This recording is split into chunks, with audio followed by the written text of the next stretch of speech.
My dear students, physical chemistry lecture 6 unit third. Lecture third के अंतर्गत हम लोगों ने यूनिट फर्स्ट कवर किया था, जिसमें हम लोगों ने थर्मोडायनेमिक्स फर्स्ट कवर किया था। अब हम लोग देखिए नेक्स्ट जो लेक्चर होना चाहिए वो यूनिट सेकंड का होना चाहिए, बट यूनिट सेकंड का इसलिए नहीं क्योंकि यूनिट सेकंड मैंने ऑफलाइन क्लास में कवर कर दी है। और मैंने ये बात स्टार्टिंग में ही बोली थी कि जो यूनिट ऑफलाइन क्लासेस में हो चुकी हैं वो यूनिट में आप लोगों को बाद में कवर करवाऊंगी। अभी मैं स्टार्टिंग से पूरा सिलेबस लेकर चलूंगी जो नहीं हुआ अभी तक। ठीक है, पहले पूरा सिलेबस पढ़ लें, फिर रिवीजन तो कर लेंगे हम लोग। ठीक है, तो अभी क्या है, ये यूनिट थर्ड है, जिसके अंतर्गत हम लोग कौन सा चैप्टर पढ़ने वाले हैं, इलेक्ट्रोकेमिस्ट्री फर्स्ट। जैसा कि आप लोग जानते हैं कि ये ऑब्जेक्टिव पेपर है आप लोगों का, इलेक्ट्रोकेमिस्ट्री फर्स्ट। तो चलिए बढ़ते हैं, हम लोग मूव करते हैं अपने चैप्टर की तरफ। क्या है, अ ब्रीफ इंट्रोडक्शन, यानी हम क्योंकि ऑब्जेक्टिव पेपर है इसलिए मैंने पूरा, मैं बताऊंगी पूरा डिटेल में, बट मैंने पूरे नोट्स नहीं दिए हैं आप लोगों को, क्योंकि इसके जो जितना भी मैंने फॉर्मूला वगैरह दिया है उसके क्वेश्चन आप लोगों को सॉल्व करने हैं, इसलिए। ठीक है, आ जाते हैं हम लोग अपनी केमिस्ट्री की तरफ। हम लोग को सबसे पहले तो हमें ये पता होना चाहिए कि इलेक्ट्रोकेमिस्ट्री है क्या। A branch of chemistry in which we study about inter conversion of electrical and chemical energies is called electrochemistry. मतलब ऐसी रसायन विज्ञान की वह शाखा जिसके अंतर्गत हम लोग वैद्युत ऊर्जा, रासायनिक ऊर्जा के परिवर्तनों के विषय में बात करते हैं, उसको हम क्या बोलते हैं, इलेक्ट्रोकेमिस्ट्री यानी वैद्युत रसायन। इलेक्ट्रोकेमिस्ट्री दो पार्ट में डिवाइड है। जाहिर सी बात है, इसमें स्टार्टिंग में बोला गया है कि हम लोग किसके बारे में बात करते हैं, इलेक्ट्रिकल और केमिकल एनर्जी के चेंजेस के बारे में। तो उसी आधार पर ये दो पार्ट में डिवाइड हो गई कि जब इलेक्ट्रिकल एनर्जी को केमिकल एनर्जी में चेंज करते हैं तब क्या होता है, जब केमिकल एनर्जी को इलेक्ट्रिकल एनर्जी में चेंज करते हैं तब कौन सी इलेक्ट्रोकेमिस्ट्री बनती है। तो जब हम देखिए लिखा है नीचे ये कि जब हम यहाँ पे conversion of electrical energy into chemical energy is that electrolysis. मतलब अगर हम इलेक्ट्रिकल एनर्जी यानी वैद्युत ऊर्जा को रासायनिक ऊर्जा में परिवर्तित करते हैं, I think I call the electrical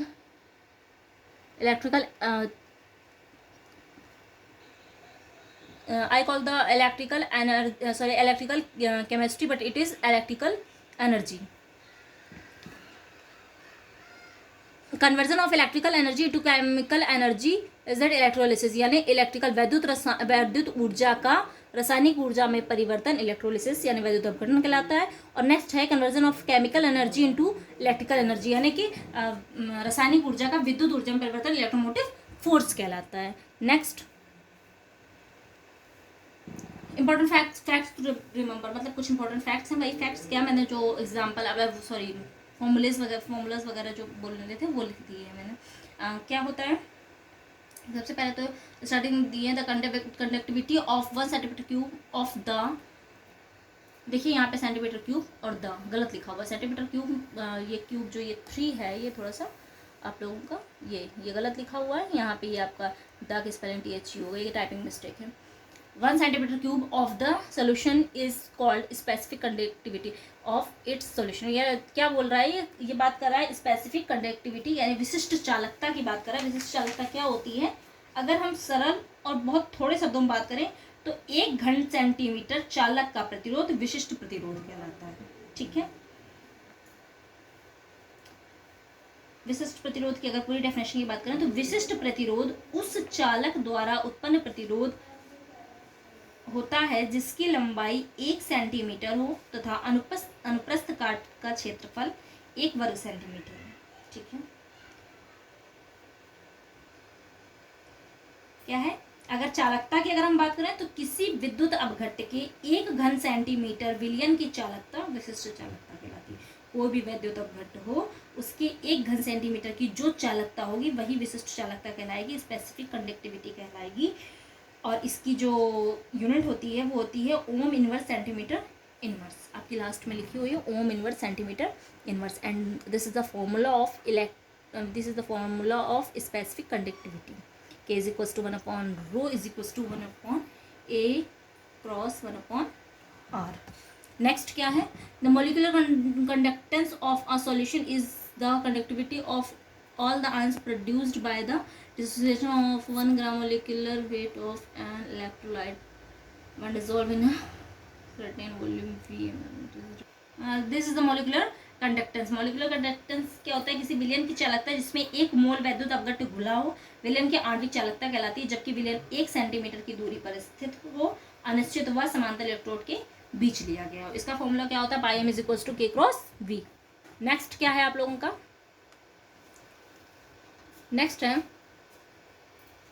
है आपकी इक्विवेलेंट कंडक्टिविटी, यानी तुल्यांकी चालकता। तुल्यांकी चालकता क्या होती है, किसी विलयन की चालकता जिसमें 1 ग्राम तुल्यांकी वैद्युत अपघट्य घुला हो, विलयन की तुल्यांकी चालकता कहलाती है। जबकि विलयन 1 सेंटीमीटर की दूरी पर स्थित 2 अनिश्चित व समांतर इलेक्ट्रोनों के बीच लिया गया हो। इसको हम लोग इसको लैम्डा या पाई से प्रदर्शित करते हैं। ठीक है, देखिए यहाँ पाई से प्रदर्शित किया गया है, k is equals to k cross b. Next क्या है, degree of dissociation. Degree of dissociation means विक्टन की दर क्या होता है, degree of dissociation is the extent to which an electrolyte ionization in a suitable medium, and this is the formula of degree of dissociation. Cell constant is equals to specific conductivity upon observed conductivity. Next क्या है, next आता है आपका transport number. Transport number क्या होता है, इसको हम लोग बोलते हैं हिंदी में अभिगमनांक बोलते हैं। ठीक है, क्या होता है अभिगमनांक या ट्रांसपोर्ट नंबर होता है पूर्ण विद्युत धारा का जो अंश आयन ले जाता है वह उस आयन का अभिगमनांक कहलाता है, यानी ट्रांसपोर्ट नंबर कहलाता है। यानी जो पूरा का पूरा विद्युत धारा पूरी विद्युत धारा का जो भी अंश, जितना भी अंश कोई आयन ले जाता है उसको हम लोग अभिगमनांक बोलते हैं। धनायन का अभिगमनांक क्या होता है, धनायन द्वारा धनायन द्वारा ले जाई गई विद्युत धारा अपॉन पूर्ण विद्युत धारा। और ऋणायन का ऋणायन का अभिगमनांक ऋणायन का अभिगमनांक बराबर ऋणायन द्वारा ले जाई गई विद्युत धारा बटे पूर्ण विद्युत धारा। ये हो गया आपका ट्रांसपोर्ट नंबर। नेक्स्ट क्या आता है आप लोगों का, ये है आपका कोलराउश का नियम। कोलराउश का नियम क्या है, the equivalent conductivity eight infinite, लीजिए इनफाइनाइट मिसप्रिंट है, गलत लिखा हुआ है, इनफाइनाइट की स्पेलिंग गलत लिखी हुई। इनफाइनाइट INFINIT, यहाँ पे जो डबल आई होगा ना, इन दोनों आई के बीच में एक एन होना चाहिए, NITE। Infinite dilution is the sum of the two values, one depending upon the anion and other on the cation। मतलब क्या कहता है कोलराउश का नियम, अनंत तंत्र पर किसी विद्युत अपघट्य की तुल्यांकी चालकता का मान उसके धनायन व ऋणायन के आयनिक चालकताओं के योग के बराबर होता है। देखिए यहाँ पे जो लैम्डा इन्फिनिटी लिखा हुआ है, लैम्डा इन्फिनिटी क्या है आप लोगों की तुल्यांकी चालकता। तुल्यांकी चालकता बराबर किसकी होती है, धनायन ऋणायनों की टोटल चालकता बराबर होती है। तो ये लैम्डा जो सी है वो क्या है, ऋणायन की चालकता, लैम्डा सी धनायन की चालकता, लैम्डा ए ऋणायन की चालकता है। ठीक है, नेक्स्ट क्या है, the ionic product of water is, water का आयनिक प्रोडक्ट की बात करें अगर हम, तो आयनिक प्रोडक्ट ऑफ वाटर यानी जल का आयनिक गुणनफल किसके बराबर होता है, H plus into OH minus equals to 1.02 cross into the power -14। Next क्या लिखा हुआ है, degree of hydrolysis is defined as the fraction of the total salt that has undergone on the attainment of equilibrium. क्या होता है degree of hydrolysis यानी जल अपघटनांक। Degree of hydrolysis जो है वो डिफाइन किया जाता है आप लोगों का fraction of total salt that has undergone on the attainment of, साम्यावस्था पर जो फ्रैक्शन होती है टोटल सॉल्ट की, उसके द्वारा पर डिग्री ऑफ हाइड्रोलिसिस आप लोगों का डिफाइन किया जाता है। नेक्स्ट क्या है, पीएच। पीएच क्या होता है, सबसे पहले पीएच का तो फुल फॉर्म सुन लीजिए आप लोग, पावर ऑफ हाइड्रोजन बोलते हैं इसको, यानी हाइड्रोजन की घातांक इसको बोला जाता है। नेक्स्ट क्या है, pH of a solution is the negative logarithm, जो फॉर्मूला लिखा है उसी को डिफाइन किया गया ऊपर कि pH is equals to minus log H plus, यानी जो H प्लस आयनों की ऋणात्मक घात के लॉग के बराबर होता है। PH of a solution is the negative logarithmic of the hydrogen ion concentration. ये जो पीएच है वो किसके बराबर है, माइनस का लॉग लगाएंगे जो कि negative logarithmic of H plus ion है, मीन्स हाइड्रोजन आयन लिखा ना, ये हाइड्रोजन आयन, वही हाइड्रोजन आयन के नेगेटिव लॉग के बराबर होता है। नेक्स्ट क्या है आपका buffer solution.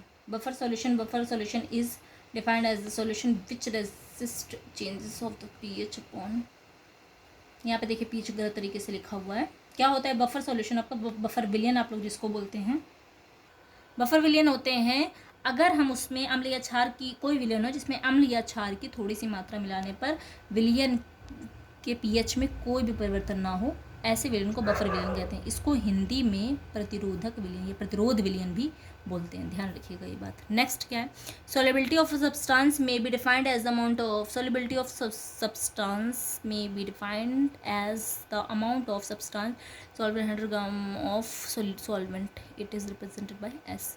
Solubility of substance क्या होती है, वो amount, the amount of substance, substance का वो अमाउंट जो कि 100 ग्राम सॉल्वेंट में डिसॉल्व होता है, उसको हम क्या बोलते हैं, सॉल्युबिलिटी ऑफ सब्सटेंस। इसको हम लोग किसे रिप्रेजेंट करते हैं, एस से रिप्रेजेंट करते हैं। फॉर्मूला क्या था, P equals to k plus log salt upon acid. Next क्या है, the equation representing the variation of degree of dissociated with dilution is known as Ostwald's dilution formula. अच्छा, ओस्टवाल्ड का तनुता नियम, ओस्टवाल्ड का तनुता नियम क्या कहलाता है, ओस्टवाल्ड का तनुता नियम। ओस्टवाल्ड का तनुता नियम होता क्या है, अगर हम इस नियम की बात करें, इन लोगों ने तो सिर्फ आप लोगों के उसकी बात करी है, फॉर्मूले की बात करी एक तरीके से, ये क्या एक्सप्लेन करता है। ओस्टवाल्ड का तनुता नियम जो होता है, उस नियम के अनुसार आयनित आयनों तथा अनायनित अणुओं के बीच एक साम्य रहता है। ओस्टवाल्ड ने ऐसे तंत्रों के लिए द्रव्यानुपाती क्रिया के नियम को लागू किया था। तो जब उन्होंने वो नियम पूरा अप्लाई किया तो इसकी पूरी प्रूविंग है बेटा। वो जो प्रूविंग होती है वो आप लोगों को ऑफलाइन क्लास में करके दिखाई जाएगी, मैं खुद दिखाऊंगी आप लोगों को। वो प्रूविंग करते हैं जहाँ पे जो अल्फा है ये वियोजन सिद्धांत, वियोजन स्थिरांक होता है, सॉरी के वियोजन स्थिरांक होता है, अल्फा डिसोसिएशन होता है साम्यावस्था पे। तो इसका जो फॉर्मूला बन गया था वो क्या बन गया था, के इज इक्वल्स टू, जिसको वियोजन स्थिरांक बोलते हैं, K is equals to alpha square upon, ये आप लोगों को दिख रहा है फॉर्मूला, ये K is equals to alpha square upon 1 minus alpha V. V क्या है, आयतन लीटर में। नेक्स्ट क्या आ जाता है आप लोगों का, राउल्ट्स लॉ, यानी राउल्ट का नियम। राउल्ट का नियम क्या बोलता है, राउल्ट का नियम क्या कहलाता है, एक निश्चित ताप पर किसी विलयन में उपस्थित किसी वाष्पशील अवयव का आंशिक दाब उस अवयव के शुद्ध अवस्था में वाष्प दाब तथा उसके मोल प्रवाह के गुणनफल के बराबर होता है। और इन्होंने आयनिक मोबाइलिटी की बात करी। आयनिक मोबाइलिटी का फॉर्मूला इन लोगों ने क्या दिया, ionic mobility is equals to ionic conductance upon 96,500। यहाँ पे देखिए हम लोगों ने ओवरव्यू किया है इस चैप्टर का, और इसके अकॉर्डिंग आप लोगों के जो मैंने फॉर्मूलाज लिखे हैं उसके अकॉर्डिंग आप लोगों के न्यूमेरिकल्स वगैरह होंगे, और इससे फिजिकल केमिस्ट्री से न्यूमेरिकल वगैरह आते हैं। और आप लोगों का जो कुछ टॉपिक्स होंगे, कुछ पॉइंट्स होंगे जिसमें जैसे फॉर्मूले मैंने बताया तो वही फॉर्मूलेज ही पूछे जाते हैं। तो आप लोग अपने बुक से जितने ऑब्जेक्टिव होंगे इसके वो सॉल्व करके रखिएगा, और थियरी जो होगा उसका थियरी का आप लोग नोट्स पढ़ के रखिएगा। क्वेश्चन से अगर जो कुछ भी नहीं आ रहा आप लोग कमेंट बॉक्स में कमेंट करिए, नंबर आप लोगों को दिया गया, व्हाट्सअप में आप लोग जुड़े हुए हैं, ठीक है। इतना काम करके और अपने नोट्स रेडी रखिएगा। कॉलेज ऑन ओपन होगा, आप लोगों के नोट्स चेक होंगे। Thank you class.